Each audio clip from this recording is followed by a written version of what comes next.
In 1906, Senor Lupo Salvadore, a New Orleans grocer, saw that some of his customers struggled juggling their lunch items, bread, salami, cheese, and olives. Ingeniously, he came up with a way to combine them all in a sandwich and called it a muffuletta, named for the round bread on which it was made.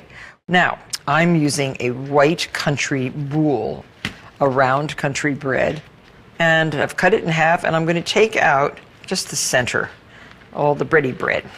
This you can turn into bread crumbs. You can eat it, or you can give it to the birds. But it gives you lots of room to build this muffuletta sandwich. Do the same thing with the bottom half.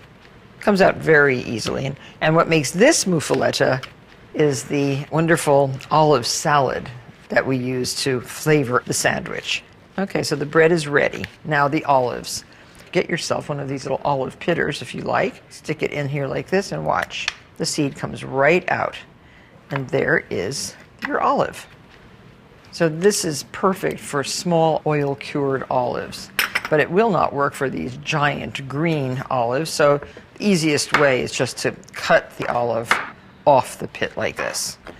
Now I have the olives already chopped. 6 ounces of green olives, finely chopped. 2 ounces of the oil-cured olives, finely chopped. 1 salt-packed anchovy fillet, finely chopped also. And some fresh herbs. We have oregano, thyme, and parsley. So stir this around. Add 1/4 cup of olive oil. And 2 tablespoons of a red wine vinegar. 2. Some salt and pepper. Now this has to be made the day before. I'll refrigerate it and just let it sit so all the flavors meld. 1 last flavoring, and that's a little bit of hot sauce. And don't forget the lemon. Very important. The juice of half a lemon. Cover with plastic wrap and refrigerate overnight. And we have one already made. It does change color a little bit. So we're ready to start. We can start with a little bit of the olive mixture. Just a little bit in the bottom of the bread. And then delicious mortadella. And whatever way you really feel like layering this. Mortadella is this big loaf. It's kind of the original bologna. It's a very large smoked sausage, and it's studded with cubes of pork fat, peppercorns, sometimes pistachios, and or green olives. But here is a beautiful soppressata, some finocchiona, salami, fontina cheese. You can really make up your own mix, but you want to have each layer pretty complete, like that. So that when you slice this, everybody gets some. Some more of the olive. Now this is a great, great sandwich to make for a long weekend with guests in your house, with a big green salad. Oh, and don't forget some arugula. Another slice of mortadella. And every muffuletta is a little different from every other. Provolones. This is a copa, and this lovely soppressata. This is spicy. And we have another spicy thing to add, and these are those delicious peppadews. These are a little tiny red pepper that's pickled in kind of a sweet hot sauce. Really cute. Keep going. I could put a little bit more olive on here. A little more arugula. And arugula is a bitter green. Try to get small, pungent leaves. Okay, and 1 more layer here. And the last bit of olive. So the olive is good to top it with because this is going to soak into the top layer of the bread because we've made room for the mound. Now cover with this. Put this in the middle of your plastic wrap and draw the plastic wrap all the way around your bread. You're going to encase this in the plastic wrap and you are going to press it underneath a heavy weight, and it will be ready, pressed for tomorrow's picnic. So this is a very heavy cast iron pot that can just stay on it like that. It goes into the refrigerator. Make sure that you have room in your refrigerator for such a weight. If you don't have it for this big a pot, you can take a smaller frying pan, heavy frying pan, and fill it with canned tomatoes or something like that. But anything that's really heavy that will weight it down and cause all those delicious flavors to sort of meld together. So this is the sandwich I made yesterday. Take off the heavy pot. It's changed quite a bit in volume. It is not as high. You can unwrap it. It looks good. It smells really good. So there is our funny muffuletta. Looks like a big, flat sandwich. And you cut this into wedges for your picnic. Use a very sharp bread knife. Curious to see the perfect layers. Looks very delicious. Cut this one into thirds. And if you want a smaller piece, cut it into eighths. What a nice way to serve a large group a make-ahead sandwich. What could be better than that? Shrimp boils are very popular in Southern cooking and make for a delicious one-pot meal. Shrimp boils are really indigenous to the low country of South Carolina, whereas crayfish or crawfish are a Louisiana specialty. But we're going to do a shrimp boil today since that's the subject of our show, and we have to make a fragrant kind of broth first. Some lemons, and squeeze in 2 lemons into 5 quarts of boiling water. And just add the peels too. You want the flavorful boiling liquid if you can possibly get it. 4 cloves of garlic, peeled and smashed. 2 medium or large onions peeled and put right into the water. And just bring it to a simmer. So the key to this authentic and delicious shrimp boil is to create a spicy brew in which to cook the shrimp. You can buy some really great combinations of spices and just dump them in here. But if you want to make your own, here is a good way to start. We're going to start with a tablespoon of red pepper. I'm making a cheesecloth bundle. And we have a tablespoon of mustard seeds. A couple bay leaves. Crushed, they'll equal about a tablespoon. And 6 whole allspice berries. 3 tablespoons of coriander seeds.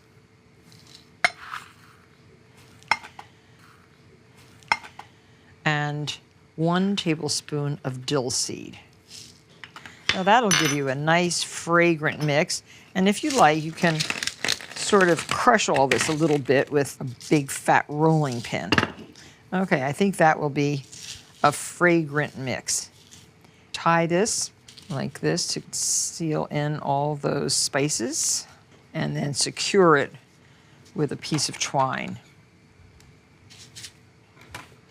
And drop it into the water. So now we're ready to start cooking 3 pounds of small potatoes, little potatoes. All those spices and the onions and the lemon will infuse the water. Now bring this to a boil, reduce the heat to a simmer, and simmer for 10 minutes. So I am shucking some corn, about 8 or 10 ears are good, and we're going to put that right into a very fragrant potato boil. They've been cooking for 10 minutes. Take a peek. Oh, very nice. Yum. Get as much of the silk off the corn as you can and just break it in half. And the corn has to go in now for 5 minutes.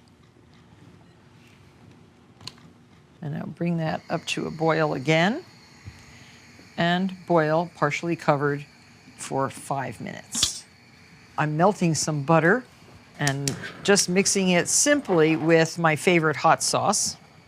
Look at the great color that corn is becoming. Butter and sugar corn. And now add your shrimp.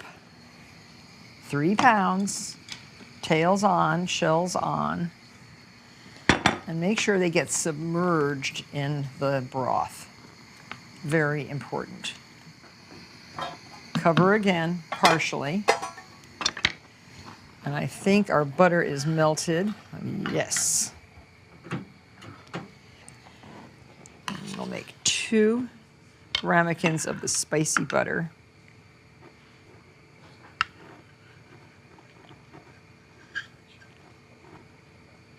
That smells really good. So now our shrimp boil is done. And I am straining some of this broth through a fine sieve. And it's nice to serve that too in ramekins around the shrimp boil itself. And now for the po' boy, P-O''B-O''Y. It's a sandwich, a New Orleans gastronomic masterpiece. And it was created in the 1920s by 2 grocers who served it free to striking streetcar workers that they called poor boys. There are countless fillings from shrimp to catfish, soft-shell crabs, sliced meats. Today I'm piling my po' boy mile high with fried oysters. Frying oysters, delicate but good.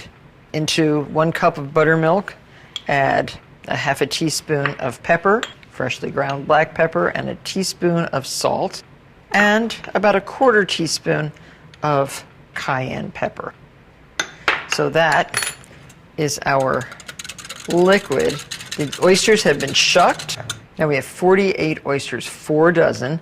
They are plump, they are clean, and they are going to just have a bath of buttermilk.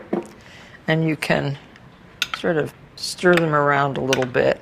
You want to keep the oysters from getting mashed, mushed. You want nice, big, plump oysters. So there, now we have a cup of cornmeal, fresh cornmeal, and 1 cup of unbleached flour, and just a pinch of cayenne. Stir this together. You can whisk it with a little whisk. This is our coating for the oysters. Gives a little crunch, and rather than have a tempura-like batter, this is just a nice little crispy coating on the oysters. And a little bit of salt, and a little bit of pepper. There, mix that up. The oil is at 350 degrees. This is a canola oil. You can use canola, you can use safflower, and I'm just using my fingers because this way I can be sure that the oysters are going to be well coated. I just drop 1 at a time. So use 1 hand for the oyster and 1 hand for the coating. And you can put them around here like that if you wish. Save a little time. But don't pour all of these into the cornmeal.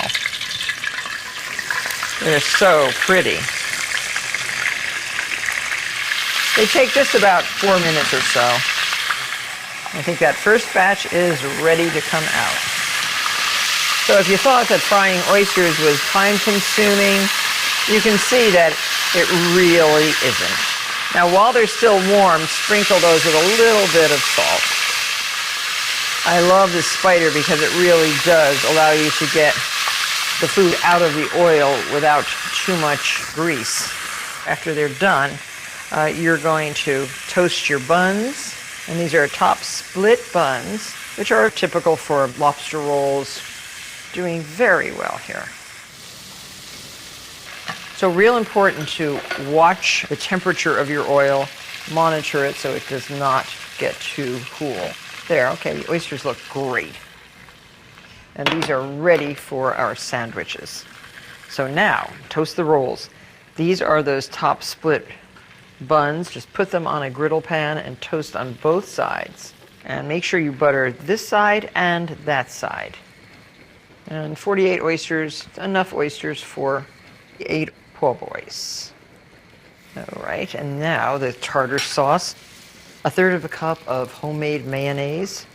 Some cornichon, about 3 tablespoons of cornichon. About 2 tablespoons of capers, and you can rinse the capers. Shallot, very important ingredient in a good homemade tartar sauce. 1 shallot, finely chopped, and the juice of a whole lemon. Just squeeze that right into your tartar sauce. There. And this is good made yesterday for today. So now to assemble these wonderful sandwiches, just open the roll, put as many oysters as you possibly can. Now, don't you want to sink your teeth into this? Oh, so tasty. And top with some tartar sauce. Soft on the inside, crispy on the outside. You're going to love this New Orleans favorite, po' boys.